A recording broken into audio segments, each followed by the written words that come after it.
Olá pessoal, tudo bem? Eu sou a professora Flávia da diretoria de Piracicaba e hoje eu vim aqui para passar para vocês uma aula de português.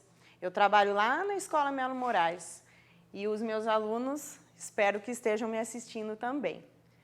Bom, hoje nós vamos usar o caderno do aluno, o volume 2, nós vamos trabalhar com ele das páginas 21 até a página 26 e quem ainda não recebeu o caderno não tem problema.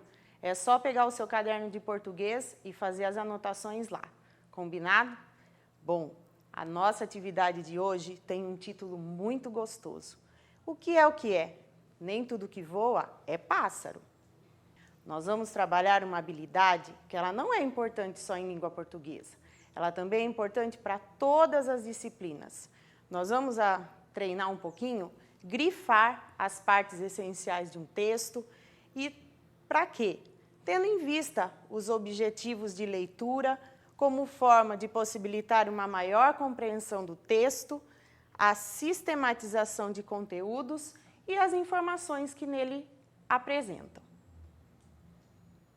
E para a gente iniciar o nosso bate-papo, vocês já viram um protótipo desse? Vocês conhecem essa foto? O que ela parece? Se vocês têm ideia aí, vão fazendo anotações, hein? Não se esqueçam.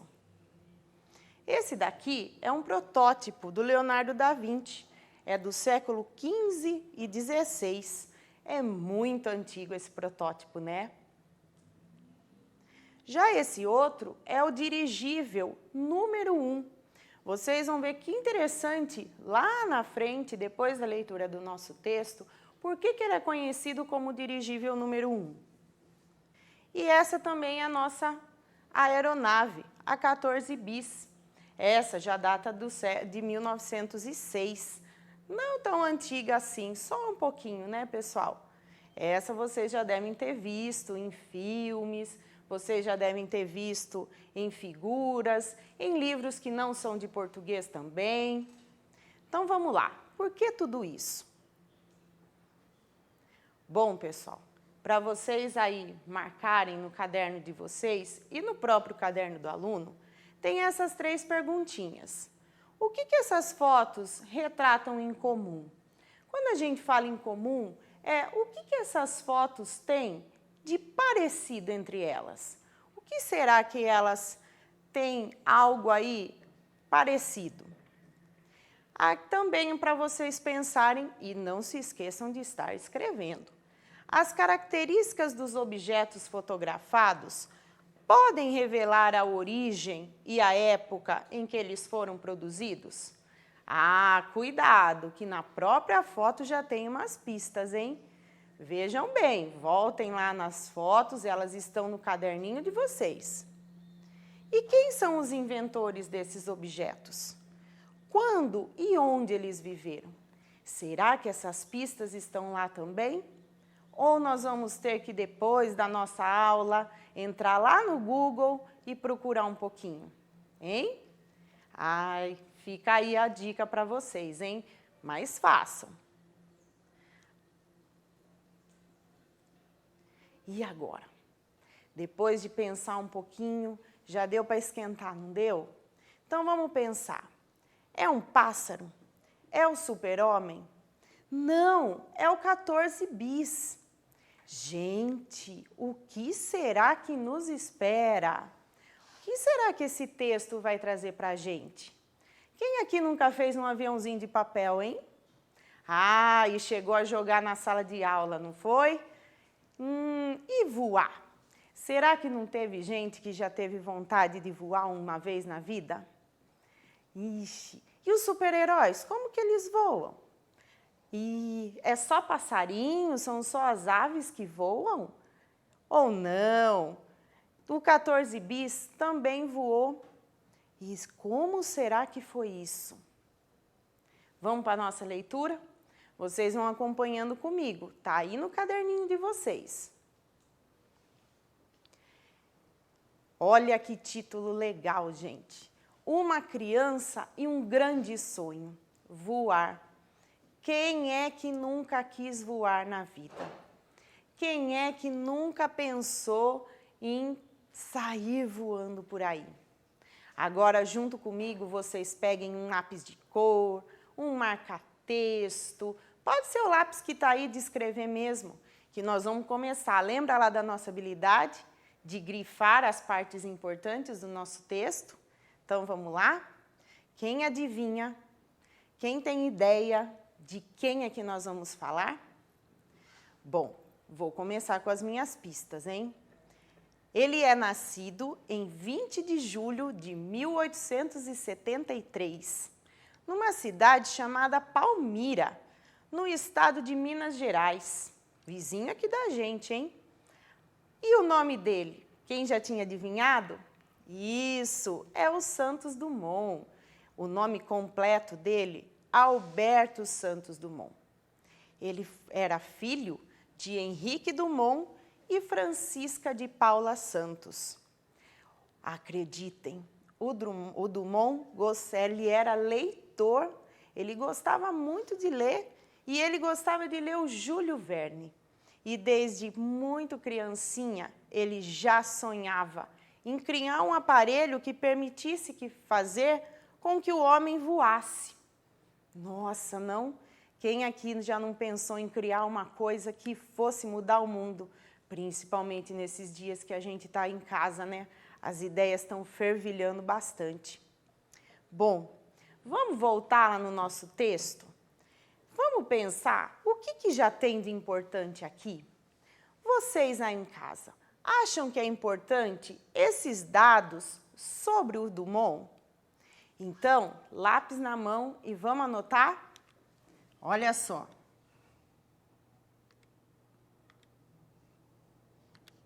Ele nasceu em 20 de julho de 1873. E o local do nascimento dele?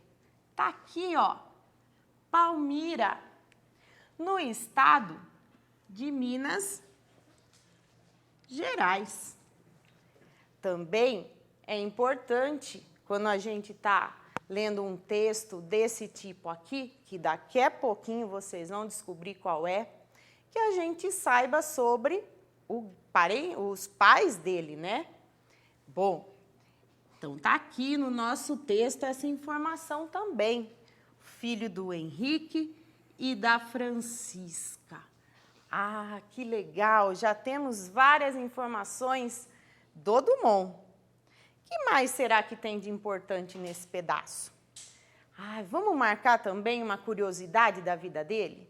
Vamos marcar que ele era leitor? Ainda tem até o autor que ele gostava, hein, gente? Vamos também marcar que ele sonhava em criar um aparelho que permitisse ele voar? Deixa tudo marcadinho aí no livro de vocês, hein, pessoal? Ó, com que o homem voasse. Hoje vocês devem estar aí, né, pensando de criar alguma coisa que fosse um abraço, como dar um abraço que não fosse próximo da pessoa, um aparelhinho que desse para fazer tanta coisa, né, enquanto a gente está em casa. Mas vamos voltar para o nosso texto. O Dumont, o nosso texto ainda traz para a gente que ele cresceu observando o voo e a constituição física dos pássaros. Gente, constituição física dos pássaros, o que será isso? Ah, ó, hashtag fica a dica, hein? Professor de ciências, vai lá, pergunta para ele, anota, gente, marca aí no caderninho de vocês e coloca lá, manda um e-mail para o professor, o que é constituição física dos pássaros? Mas tem alguma coisa a ver lá com o corpinho dos pássaros, tá bom? Tudo marcadinho, gente? Posso mudar de slide, porque agora eu vou precisar apagar tudo, tá tudo ok? Então, vamos lá.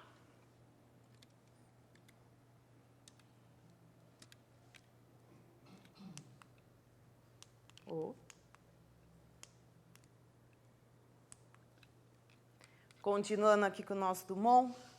O Dumont chegou a visitar a França pela primeira vez em 1891. Mas ele não foi sozinho, não. Ele foi com a família dele. E foi lá na França, no final do século, que o motor a gasolina fazia sucesso nas exposições em Paris. E o jovem Dumont ficou satisfeito. Imagina um moço que sonhava com tantas invenções, ver que a gasolina está surgindo um combustível, um motor a gasolina. O que será que se passava na cabeça dele, né? Bom, aí, em 1892, o Dumont resolveu mudar-se para Paris e ele começou a construir, só que balões. Nossa, não? Ele tinha lá um monte de ideia fervilhando na cabeça.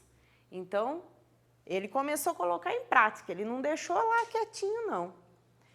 Vamos voltar lá para os nossos grifos, lembrando que grifar texto é para todas as matérias, ajuda muito a gente. O que tem de importante nesse pedacinho? Eu acho que a gente poderia marcar essa mudança dele para a França, né, gente? E essa primeira construção dele, a primeira ideia dele. Então, lápis na mão, vamos marcar?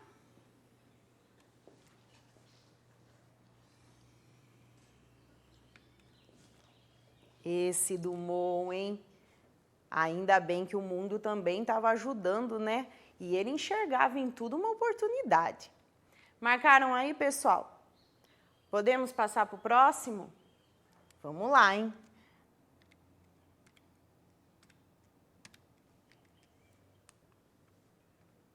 Lembram-se? O Dumont morando em Paris, começando a construir balões. Aí, em Paris, ele aproveitou e foi estudar. Ele aprofundou-se nos estudos da mecânica e do motor de combustão. Outra novidade aqui, ó. Mais uma coisa para nós, para a aula de vocês de ciências, para vocês cutucarem o professor de vocês. O primeiro balão que o Dumont construiu, ele deu o nome de Brasil. E esse balão tinha 15 quilos. E ele ganhou uma altura, mas ele era dependente do vento para se movimentar. Então, olha só que curiosidade, vale a pena a nossa marcação, deixar o nosso texto aí pintadinho. O primeiro balão que o Dumont construiu. O nome desse primeiro balão, ó, Brasil. Aí, o peso dele, a gente só tem que lembrar que esse balão, ele precisava de vento. Ele não se movimentava sozinho, não. Tudo bem? Marcadinho aí também. Não esqueçam da combustão aqui, hein, pessoal? De marcar e põe no cantinho da folha. Ciências. Vou perguntar para o professor.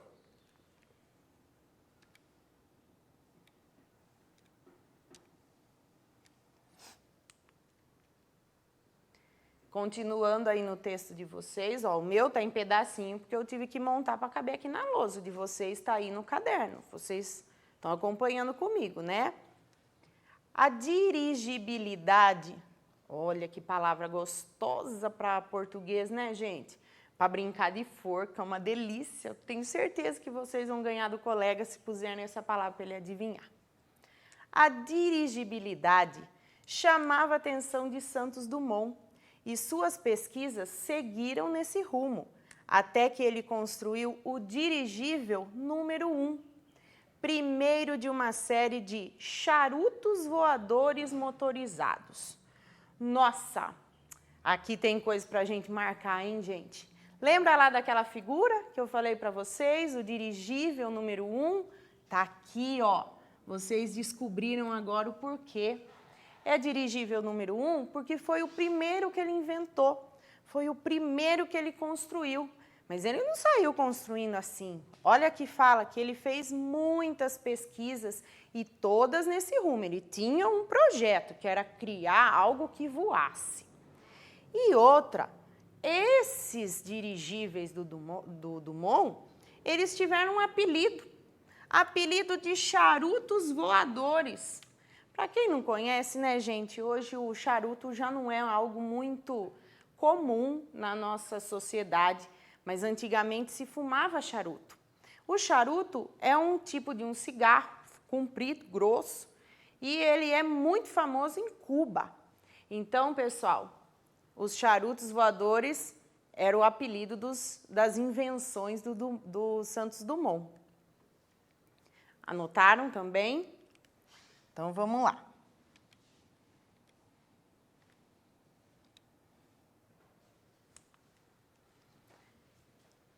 O balão, lembra que o Dumont estava lá criando balões, né? Além dos dirigíveis. O balão ganhou os céus no dia 20 de setembro de 1898, à altura de 400 metros, retornando ao ponto de partida e obedecendo perfeitamente às manobras de seu inventor.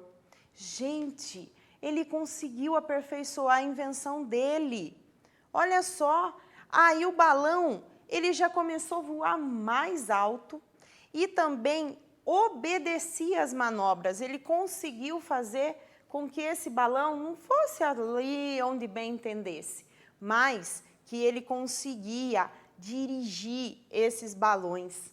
Legal, né, gente? Então, importante anotar aí.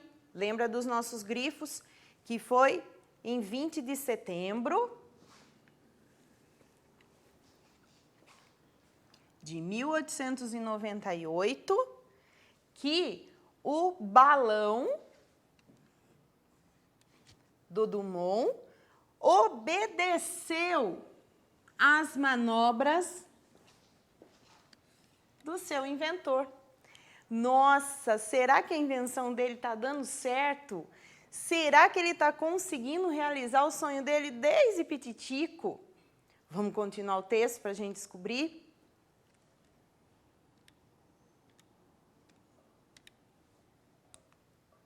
Ah, trouxe para vocês, ó. Esse é o Dumont. Esse é o Santos Dumont.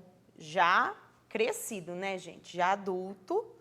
O Dumont tá aí. No livro de vocês tem a mesma figura. Vocês podem olhar com mais detalhes.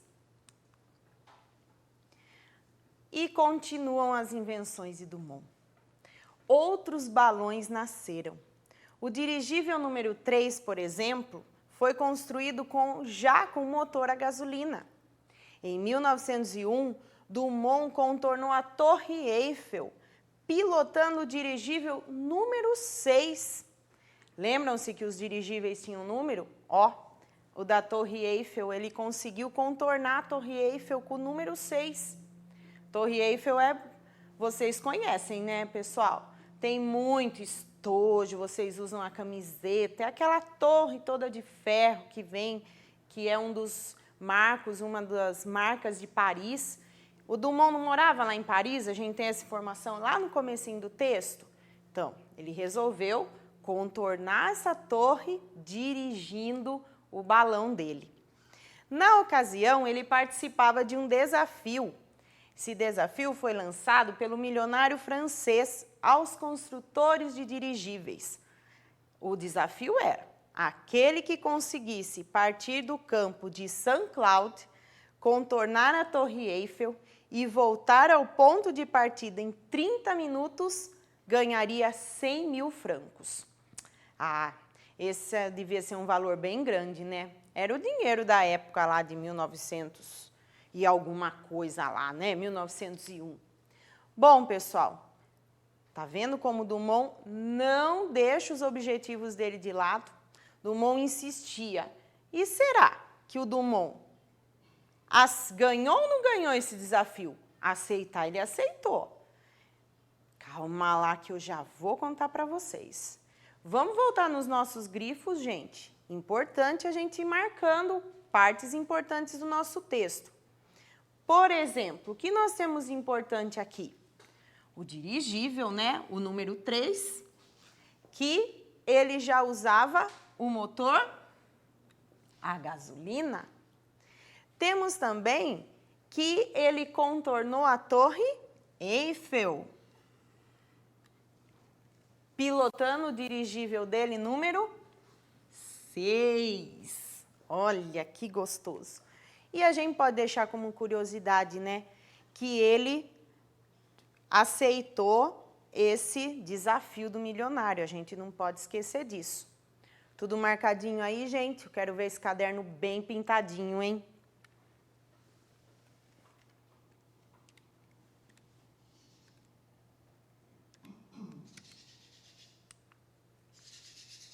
Bom, é claro, né, que o nosso inventor venceu. E ele recebeu o prêmio que se chamava Dusty. E ele deu metade do dinheiro para seus mecânicos auxiliares. E a outra parte ele doou aos necessitados. Nossa, gente, Dumont ia estar feliz de estar vivendo, acho, um pouquinho nesses dias caóticos que a gente tem vivido, né? Tantos artistas fazendo live para entregar alimento, para arrecadar dinheiro, e ele também teve o lado dele, ó. Ele doou dinheiro para os mecânicos, um reconhecimento para a equipe dele, e a outra parte para pessoas que necessitavam. Lembra daqueles 100 mil francos lá, né? Então, pessoal, o número 9 já era capaz de fazer o transporte de pessoas, e o número 10 ganhou um tamanho bem maior que os anteriores, que os outros dirigíveis, e passou a ser chamado de um dirigível ônibus. Nossa, será que era tão grandão quanto um ônibus? Poxa, não. Eu queria ter vivido aquela época, porque deve ter sido, né, um burburinho na imprensa. Nossa, cada época ele lançava um. Ah, mas hoje em dia a gente também tem muitas invenções interessantes, né? E aqui, gente, o que vocês marcariam? Será que esse pedacinho eu posso deixar por conta de vocês? Vocês conseguem? Acho que já deu, né? Já dei bastante pista do que pode ser marcado nesse trechinho. Vamos lá? Vocês marcaram aí? Eu vou marcar também. Vamos ver se bate de vocês com o meu? Eu vou marcar aqui o número 9. Era capaz de fazer o transporte de pessoas. E vou marcar também do número 10, que foi chamado de dirigível ônibus, porque ele tinha um tamanho grande, ele foi crescendo. Daquele pequenininho, daqueles protótipos, daquelas nossas fotos, olha só, a invenção de Dumont foi crescendo. Marcado aí, pessoal?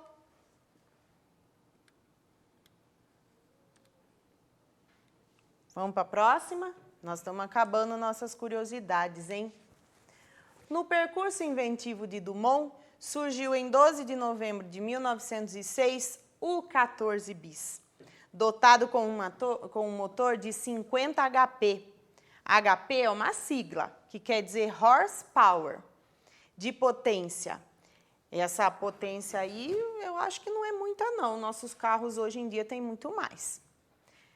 Partiu do Parque de Bagatelle, em Paris, atingindo a altura de 6 metros, em um percurso de 220 metros. Por esse feito, Santos Dumont ficou conhecido como o pai da aviação. Nossa, gente, vejam só, hein? A altura de 6 metros. Hoje, o avião voa muito mais alto. Mas, para essa época, ó, 1906... já era uma altura grande. Ele conseguiu tirar do chão um avião chamado de 14 bis. E ele também, todos esses experimentos, a gente tem que pensar que o Dumont, ele era brasileiro. Lembram lá do comecinho do texto? Mas ele morava em Paris. Então, todas essas invenções dele, ele fez tudo lá em Paris. E quanto que esse avião voou? 220 metros. Pensa que ele saiu do chão 6 metros e conseguiu voar uns 2 quarteirões. É pouquinho, né? Mas, para aquele tempo, já foi um feito muito grande. Tanto que Dumont ficou conhecido como o pai da aviação.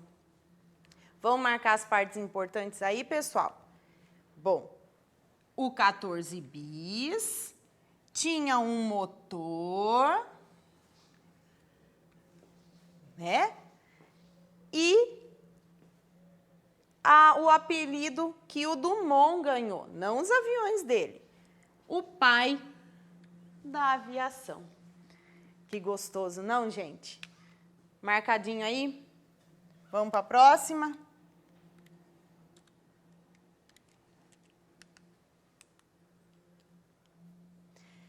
E em 1908, o Santos Dumont construiu o Demoiselle, que serviria de modelo a outros projetistas de aeroplanos. Dumont encerrou sua carreira de inventor e projetista em 1910 e passou então a supervisionar as indústrias que surgiram na Europa. Doente, resolveu voltar ao Brasil. Olha que interessante, gente. O Dumont, em 1908, ele constrói mais um avião, um protótipo, um modelo que ficou para os projetistas, chamado de Demoiselle, e aí o Dumont resolve encerrar a carreira dele de inventor e projetista. Olha, carreira de inventor. Gostoso isso, né? E aí ele começa a ficar sendo o quê? Supervisor de indústrias que foram surgindo na Europa. Mas o Dumont ficou doente e aí ele resolveu voltar para casa. Marcadinho aí. Eu acho que podem marcar também que é importante esse Demoiselle aqui. Nome francês, gente, chique. Tudo bem?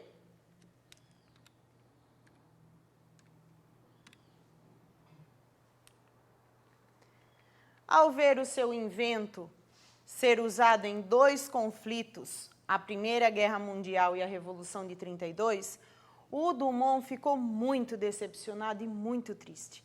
Pensar que aquele sonho de menino estava sendo usado em guerras, em revoluções, o Dumont ficou muito chateado. Então, o que ele fez?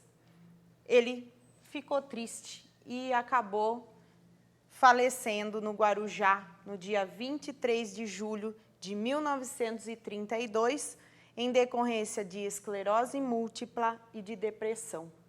Ah, Dumont, é uma doença que até hoje tem deixado muita gente fora do combate aí, né? Mas essa é a historinha não, a historiona, né, de Santos Dumont. Vamos marcar o que falta aí do nosso texto? Esse falecimento, o local onde o Dumont falece, a data do falecimento dele. São coisas muito importantes para vocês terem anotadinho aí no texto de vocês. Beleza, pessoal? Tá bem colorido o texto de vocês? Já dá para a gente passar para as atividades? Vocês vão ver que agora elas ficaram facinho de serem resolvidas.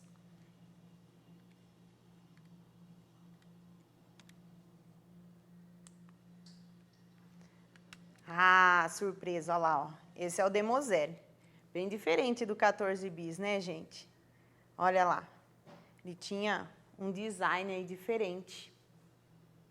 Ok?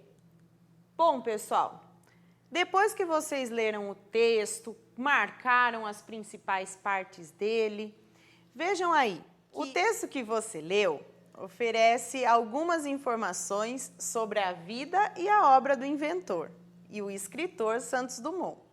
As características desse gênero textual possibilitam identificá-lo como. Esse texto, para vocês que já aprenderam vários gêneros, já leram vários gêneros de texto, porque eu sei, eu também tenho acompanhado as aulas no Centro de Mídias, hein, pessoal? Ele é um conto?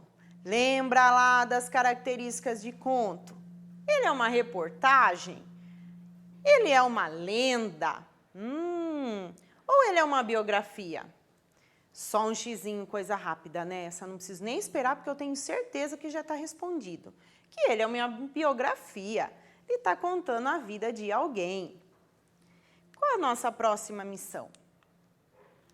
O que é preciso conter no gênero textual biografia? Volte ao texto e grife as principais informações sobre Santos Dumont. Ah, vocês nem vão precisar voltar, já está tudo grifado. Depois, preencha o quadro a seguir com a síntese dessas informações. Prestem atenção nessa palavrinha aqui, ó, síntese. Síntese não é sair copiando o texto todo de novo. Só vocês colocando o que nós precisamos aqui, vocês já têm uma síntese. E o que tiver muito longo, vocês dão uma reduzida também, tá bom? Então, vocês vão colocar o nome completo de você, o nome completo do Santos Dumont. Ah, estou achando que é o de vocês, aí agora é prova para estar entregando, professora? A data e o local do nascimento dele, a data e o local do falecimento dele. Lembrem que vocês estão preenchendo com dados do Santos Dumont. Quem eram os pais dele? Como que o Santos Dumont ficou conhecido? Com principais contribuições à humanidade, o que esse moço, esse Santos Dumont, fez de bom para o mundo, né, que ficou para a gente até hoje? E outras informações importantes sobre o Santos Dumont.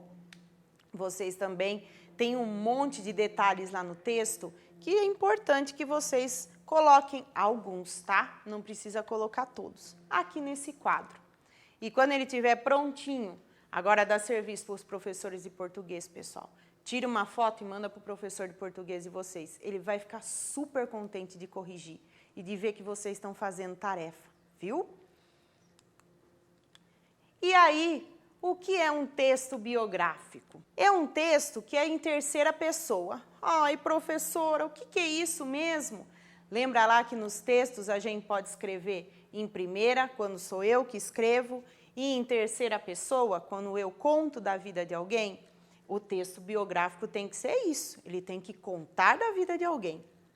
Ele tem que ter uma ordem cronológica dos fatos relatados. Lembram do Cronos? O deus do tempo?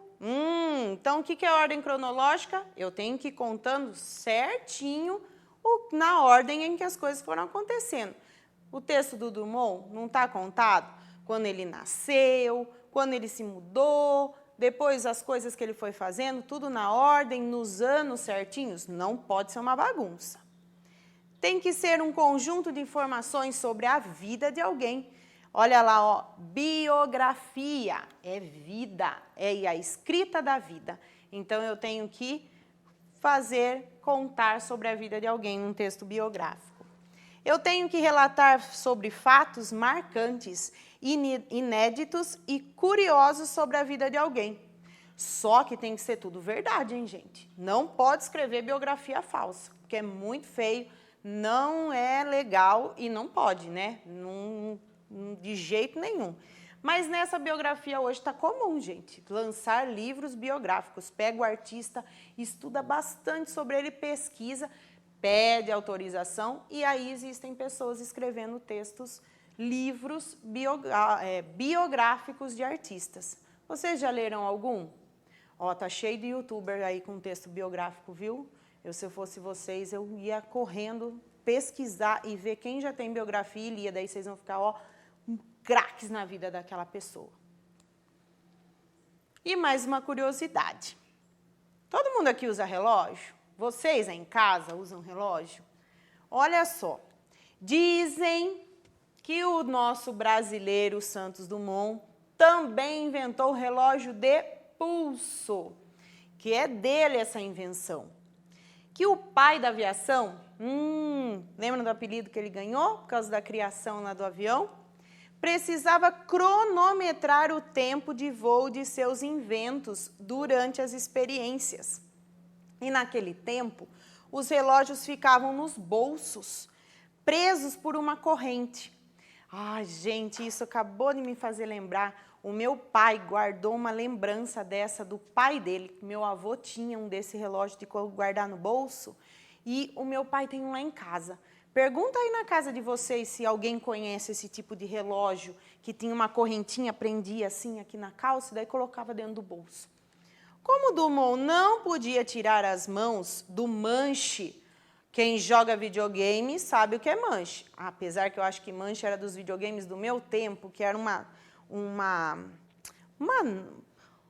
pino que tinha num controle assim, a gente mexia nele para controlar os bichinhos na televisão, agora é tudo no dedo, né? Tudo digital. Mas o manche, quem já viu filme de piloto, sabe o que é manche do carro, né? É tipo a marcha. Então, o Dumont não podia tirar a mão do manche para pegar o relógio que ficava dentro do bolso dele. E aí, o que ele fez? Ele solicitou ao joalheiro Cartier que desenvolvesse um modelo que pudesse prender no braço para facilitar o tempo, controlar o tempo para ele. Ah, que coisa, não? Ele tinha um problema, ele pensava lá, ele foi pedir o Cartier, até hoje, gente, um relógio Cartier é caríssimo, mas ele foi pedir para o Cartier desenvolver, então eles devem ter trabalhado junto e desenvolvido para facilitar a vida dele no controle do tempo, já que ele não podia soltar. Imagina, você está lá pilotando e vai soltar para olhar o tempo? Não dava, né? Inteligente esse Dumont, não, gente? Bom, para vocês, tem um vídeo, aí no próprio caderninho de vocês, tem um vídeo muito legal que fala mais um pouquinho sobre a biografia do Dumont e que pode ajudar vocês a conhecer mais. Só que ao invés de estar no texto escrito, é um texto audiovisual. Eu não vou passar ele todinho para vocês e o link desse vídeo está embaixo do caderninho de vocês, nas próprias atividades, está pintadinho de azul. É só vocês digitarem no YouTube, que vocês sabem mexer muito bem, e vocês conseguem assistir um pouquinho sobre a vida do Dumont. E tem a parte 1 e tem a parte 2 desse vídeo também, tá bom? Então, mais uma vez, hashtag fica a dica. Lembrem que o Dumont era super curioso, gostava muito de ficar fuçando, então é interessante a gente também aprender um pouquinho disso sobre a vida do Dumont. 23 de outubro de 1960. Ó, ele começa lá mostrando um pouquinho do 14 bis, mas eu não vou mostrar para vocês. E aí, pessoal, para completar os quadros, vocês têm que completar essas duas frases que tem aqui, né? Vocês não podem copiar as informações do texto. Vocês têm que ter guardado, voltar ao texto, reler, mas não pode copiar de lá. Vocês vão ter que usar as próprias palavras. Agora é hora de mão na massa. E vocês vão completar. Você sabia que Dumont contornou a Torre Eiffel pilotando? Vamos lembrar o que ele pilotou, como que era. Agora pode descrever um parágrafo bem bonito, viu, gente? Não é para colocar uma palavrinha, não. Pilotando, não gosto, não. Eu quero uma coisa, uma ideia bem completa para colocar aqui, hein? E a segunda, você sabia que o 14 bis, nossa, hein? Esse 14 bis também tem bastante coisa lá no texto, e vocês já vão ter assistido ao filme, vocês vão conseguir escrever aqui um parágrafo muito legal para completar essas duas frases aqui. Combinado, pessoal? E aí, nós temos que pensar, né? Essa biografia, ler textos biográficos, grifar textos. Para que tudo isso, professora? Ah, isso serve bastante para a nossa cultura, isso serve bastante para as outras aulas. Aprender a grifar as partes importantes de um texto, gente, é muito legal. É uma técnica de estudo. É um jeito que você pode usar em história, em geografia e para qualquer tipo de texto. A gente consegue fazer grifo, a gente consegue fazer anotações em qualquer tipo de texto. E quando a gente tem atividades assim, vocês aí estão em casa, sem a ajuda do professor, sem a ajuda, às vezes, estão fazendo sozinho, tentando se virar sozinho, mostrar que consegue, vocês vão ver como ter marcado aquelas partes no texto vão ajudar vocês a completar, a responder todas essas questões que tem aqui. E aí no livro de vocês, tá bom? E para a gente começar a pensar nesse encerramento da nossa aula, vamos revisar o que é um texto biográfico? Eu queria muito estar tendo uma sala, levantando a mão, para contar para mim que, professora, texto biográfico, eu lembro disso. Mas como eu não tenho, eu vou voltar lá no meu slide. Eu vou voltar aqui, ó, no meu texto biográfico. E eu acho que vocês também aproveitar esse tempinho e vão anotar aí no livro de vocês.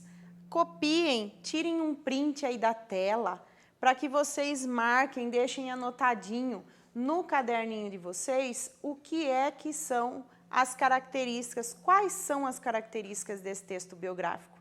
Vamos lembrar? E vão anotando, tá bom? Ele tem que ser narrado em terceira pessoa. Lembra que ele tem que ser contado por alguém. É biográfico. Ele tem que ter uma ordem cronológica. A gente tem que contar ele na sequência que foram acontecendo as coisas.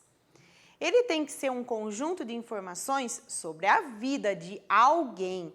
Não dá para fazer texto biográfico, por exemplo, de uma cadeira, né? Tem que ser pessoa, certo? A não ser que eu personifique a cadeira e daí eu... Ixi, mas aí isso é assunto para outra aula. E ele tem que relatar fatos marcantes, fatos inéditos, curiosidade, porque quem que quer saber da vida de alguém, o que está saindo na internet a toda hora, a todo momento, né? Então, ele tem que pensar nessas curiosidades aqui. É um texto bem gostoso de ler.